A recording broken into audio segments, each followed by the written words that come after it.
ಜಟಕ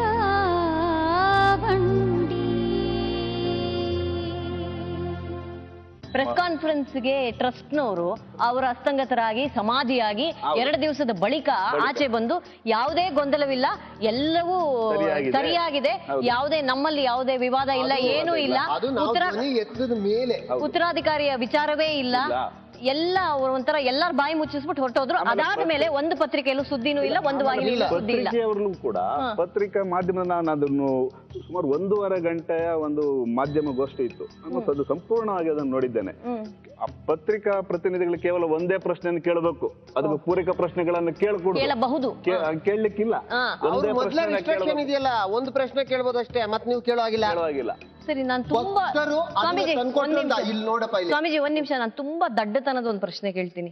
ಈಗ ಯಾವಾಗ ಶವಪೆಟ್ಟಿಗೆ ಸಾಮಾನ್ಯವಾಗಿ ಆರ್ಡರ್ ಮಾಡ್ತೀನಿ? ಇಷ್ಟು ದೊಡ್ಡ ವ್ಯಕ್ತಿ ಸತ್ತಾಗ ಪ್ರಿಪರೇಷನ್ ತರ ಮಾಡ್ಕೊಳ್ಬಾರ್ದ? ತಿಂಗಳು ಮುಂಚೆ ಆಯ್ತು ಗಣತ, ಅದು ಹಾಳಾಗೋಗ್ಲಿ. ಇನ್ನೂ ದೊಡ್ಡ ಪ್ರಶ್ನೆ ಹೇಳಿದಾರೆ ಕೇಳಿಲಿ ಟ್ರಸ್ಟ್ ಅವರು. ಅದನ್ನ ನನಗ್ ಗೊತ್ತಿಲ್ಲ, ಭಕ್ತರು ತರಿಸ್ಕೊಟ್ರು ಅಂತ ಅಂದ್ಬಿಟ್ಟಿದ್ದಾರೆ. ಕರ್ಮವೇ ಪೇಜಾವರ ಸ್ವಾಮಿಗಳಿಗೂ ಹೇಳ್ದೆ, ಸಿದ್ಧಗಂಗೆ ಅವ್ರಿಗೂ ಹೇಳ್ದೆ, ಎಲ್ಲರಿಗೂ ಹೇಳ್ದೆ, ಸ್ವಾಮಿ ನಿಮ್ ಬಾಕ್ಸ್ ಯಾರಾದ್ರೂ ತರಿಸ್ಕೊಟ್ಟವ್ರ ಅಂತ. ಯಾಕೆಂದ್ರೆ ಹೈಯೆಸ್ಟ್ ಲಿಸ್ಟ್ ಅಲ್ಲಿ ನೀವ್ ಇಬ್ರೇ ಇರೋದು, ಮತ್ತೆ ಅನಾರೋಗ್ಯ ಇರೋದು. ಅದು ಬೇಡಮ್ಮ, ವಯಸ್ಸಾಗಿದೆ ಅವ್ರಿಗೆ, 104 ವರ್ಷ. ಭಕ್ತ ಯಾವನನ್ನ ಬಾಕ್ಸ್ ತಂದು ಕೊಡ್ತಾನ? ಯೋಚನೆ ಮಾಡ್ಬೇಕಾಗುತ್ತೆ. ನನಗೆ ಭಕ್ತರು ಏನ್ ತಂದ್ಕೊಡ್ತಾರೆ ಅಂತ ಗೊತ್ತಿದೆ. ಕೊನೆಗೆ ತಲೆ ಮುಡಿ ಕೊಡ್ಬೋದು, ಅಥವಾ ಅಕ್ಕಿ ಕೊಡ್ಬೋದು, ರಾಗಿ ಕೊಡ್ಬೋದು. ಮಾಡ್ಬೇಕ ಜಾತ್ರೆ ಕಣವ, 1,000 ತಾಂಡೋಗಿ ಬುದ್ಧಿ ಅನ್ಬೋದು, ಇನ್ನೇನೋ ಅಂತೀನಿ ನೀನು. ಸ್ವಾಮೀಜಿ ಹೆಂಗೂ ಸಾಯ್ತೀರಿ, ತಗೊಂಡೋಗಿ ಶವಪೆಟ್ಟಿಗೆ ಇಟ್ಕೊಳ್ಳಿ ಅಂತ ಕೊಡ್ತೀಯೋ? ಯೋಚನೆ ಮಾಡು.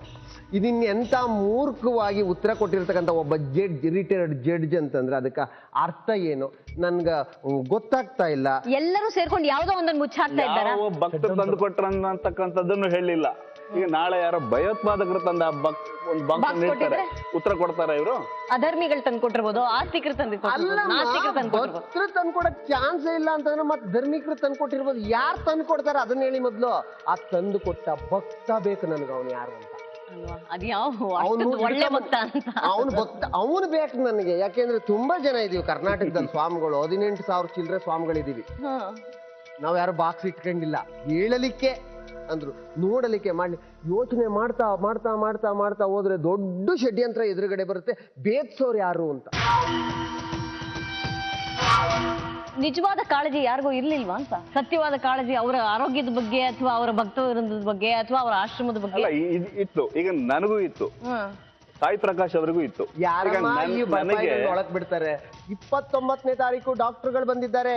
ಅವ್ರನ್ನ ಏನಂತ ಕುಂಡ್ರಿಸಿದ್ದಾರೆ ಗೊತ್ತಾ? ರಾಹುಕಾಲ, ಈಗ ಟ್ರೀಟ್ಮೆಂಟ್ ಮಾಡಬೇಡಿ ಅಂತ ಕುಂಡ್ರಿಸಿದ್ದಾರೆ. ವೆಂಟಿಲೇಟರ್ ಹಾಕಬಾರದು ಅಂತಕ್ಕಂಥದ್ದನ್ನ ಹೇಳಿದ್ದಾರೆ. ಬಾಬಾ ಅವರು ಮತ್ತೆ ಹುಟ್ಟು ಬರ್ತಾರೆ ಅನ್ನೋದು ಒಂದು ಚರ್ಚೆಯ ವಿಚಾರವಾದ್ರೆ, ನಾನೀಗಾಗಲೇ ಹುಟ್ಟು ಬಿಟ್ಟಿದ್ದೀನಿ, ನಾನೇ ಬಾಬಾ ಅಂತ ಹೇಳುವ ಕೆಲವರಿದ್ದಾರೆ. ಅಂತಹವರಲ್ಲಿ ಒಬ್ಬರು ಚಿಕ್ಕಬಳ್ಳಾಪುರದ ಶ್ರೀ ಶಿವಸತ್ಯ ಸಾಯಿ ಅವರು. ಅವರ ಬಗ್ಗೆ ಏನ್ ಹೇಳಕ್ ಇಷ್ಟಪಡ್ತಾರೆ? ಅವ್ರಿಗೆ ಎಷ್ಟು ವರ್ಷ? ಒಂದ್ ಸುಮಾರು 40 ವರ್ಷ. ಅಂದ್ರೆ 50 ವರ್ಷದಿಂದ ಇವ್ರು ಹುಟ್ಟಿದ್ದಾರೆ ಅಂತಾರೆ, 40 ವರ್ಷದಿಂದ ಇವ್ರು ಹುಟ್ಟಿದ್ದಾರೆ ಅಂದ್ರೆ ಈಗ ಹೋದ್ರಲ್ಲ ಅವ್ರು ಯಾರ್ರೀ? ಈಗ ಅಂದ್ರೆ ಆ ಆತ್ಮ ಬಂದು ನನಗ್ ಸೇರ್ಕೊಳ್ತು ಅಂತಂದ್ರೆ ಅದು ಭೂತ ಅಂತ, ಅದು ದೈವವಲ್ಲ ಅಂತ. ಪೇಟ ಕಡ್ದವನೆಲ್ಲ ವಿವೇಕಾನಂದ ಅಲ್ಲ, ಕಾವ್ಯ ಹಾಕದವನೆಲ್ಲ ಸ್ವಾಮಿ ಅಲ್ಲ. ಬಾಬಾ ಹುಟ್ತಾರೆ ಬಿಡಿ, ಪಾಪ ಅವರೇ ಹೇಳ್ಕೊಂಡಿದ್ದಾರೆ. ಹುಟ್ಟಾಗ ನೋಡೋಣ. ಇನ್ನು 20 ವರ್ಷ ಐತೆ. ಅದು ಯಾಕೆ ಯೋಚನೆ ಮಾಡ್ತೀವಿ? ಯಾಕೆ ಏನನ್ಸುತ್ತೆ ಸರ್ ಈ ವಿಚಾರವಾಗಿ? ಈಗ ತಿರುಪತಿ ವೆಂಕಟರಮಣ ಮೂರ್ತಿ ತಿರುಪತಿಯಲ್ಲಿದ್ದಾರೆ. ಒಂದು ಆ ಕಾಲದಲ್ಲಿ ಆಯ್ತು. ಒಂದು ವಿಗ್ರಹ ನಾವು ದುಡ್ಡಿತ್ತು ಆರ್ಡರ್ ಮಾಡ್ತೀವಿ, ಒಂದು ದೇವಸ್ಥಾನ ಕಟ್ಕೊಂಡು. ಇವರು ವೆಂಕಟೇಶ್ವರ ಸ್ವಾಮಿನೇ. ಇವಾಗ ಹಂಗಾಯ್ತು ಪರಿಸ್ಥಿತಿ. ಒಂದು 10 ಜನ ಕಟ್ಕೊಂಡು ನಾನು ದೇವರಂತ ಅನ್ಕೊಂಡ್ಬಿಟ್ರು. ನನಗೆ ಅಲ್ಲ, ಇವರೆಲ್ಲ ಯಾಕೆ ದುಡ್ಡಿರೋರೆ ನಾನು ಅಂತ ಅನ್ಕೊಳ್ಳೋದು?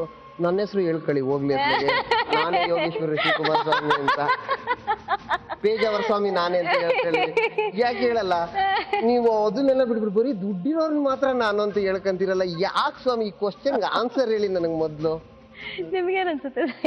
ಶಿವಸಾಯಿ ಬಾಬಾರವ್ರ ಅಂಶನೂ ಅಲ್ಲ, ಅದೊಂದು ಅಪಭ್ರಂಶ. ಕೇವಲ ಬಾಬಾರವರ ರೀತಿ ಕೂದಲಿತ್ತಷ್ಟೇ ಬಿಟ್ರೆ ಅವ್ರ ಒಂದಂಶನೂ ನಾವು ಅವ್ರಿಗೆ ಬರ್ಲಿಕ್ಕೂ ಸಾಧ್ಯ ಇಲ್ಲ. ಅವ್ರೇನಾದ್ರೂ ಬರ್ಬೇಕನ್ನುವಂತ ಭಾವನೆ ಇದ್ರೆ ಅವರ ನಡತೆಗಳು, ಅವರ ಆದರ್ಶನ ಪರಿಪಾಲಿಸಿಕೊಂಡು ಬರ್ಲಿ, ಭಗವಂತ ಅವರಿಗೆ ಬುದ್ಧಿ ಕೊಡ್ಲಿ ಅಂತ. ಕೂದ್ಲಿರೋರು ಆಫ್ರಿಕಾದ ತುಂಬಾ ಇದಾರೆ ಬಾಬಾಗಳ.